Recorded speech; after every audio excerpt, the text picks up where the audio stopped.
ಬಿಸಿ ಪಾಟೀಲ್ ಅವರು ಹೇಳ್ತಾರೆ ಸರ್, ಪ್ರತಿಯೊಂದು ಸ್ಟೇಷನ್ ಇಂದ ಮಾಮೂಲಿ ಹೋಗುತ್ತೆ. ಬಿಸಿ ಪಾಟೀಲ್ ಹೇಳ್ದ ನೀ ಹೇಳಕ್ಕೆ ಸಂಬಂಧಪಟ್ಟಂಗೆ ಮೊನ್ನೆ ಸ್ಪೀಕರ್ ಅವರು ಕೂಡ ಒಂದು ಹಳ್ಳಿಗೆ ಹೋದಾಗ ಸರ್, ಮಟಗ ದಂಧೆ ಪ್ರತಿ ಗಲ್ಲಿಯಲ್ಲೂ ಕೂಡ ಮಟಗ ದಂಧೆ ಇತ್ತು. ಅವರೇ ಏನಂತಂದ್ರೆ ಹಿಡ್ಕೊಂಡು ಹೋಗಿ ಪೊಲೀಸ್ ಸ್ಟೇಷನ್ ಕೊಟ್ಟು ಕಂಪ್ಲೇಂಟ್ ಮಾಡಿದ್ದಾರೆ ಸರ್.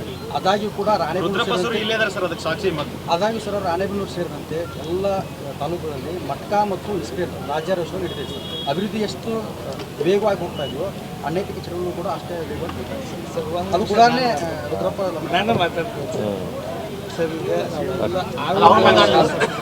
ಸ್ಪೀಕರ್ ಅವರು ಹೋಗಿ 6 ಜನ ಶಾಸಕರು ಎಲ್ಲರೂ ಎಲ್ಲಿ ಏನು ನಡೀಬಾರ್ದು ಅಂತ ಭಾಳ ಸ್ಟ್ರಿಕ್ಟ್ಲಿ ಬಂದ್ ಮಾಡಿದ್ದಾರೆ ಸರ್. ಈಗ ಯಾವುದೂ ನಡೀತಾ ಇಲ್ಲ ಸರ್, ಸಂಪೂರ್ಣ ಬಂದ್ ಮಾಡಿದ್ದಾರೆ. ಬಿಸಿ ಪಾಟೀಲ್ ಅವರು ಹೇಳ್ತಾರೆ ಸರ್, ಪ್ರತಿಯೊಂದು ಸ್ಟೇಷನ್ ಇಂದ ಮಾಮೂಲಿ ಹೋಗುತ್ತೆ. ಬಿಸಿ ಪಾಟೀಲ್ ಹೇಳ್ದ ನೀ ಹೇಳಕ್ಕೆ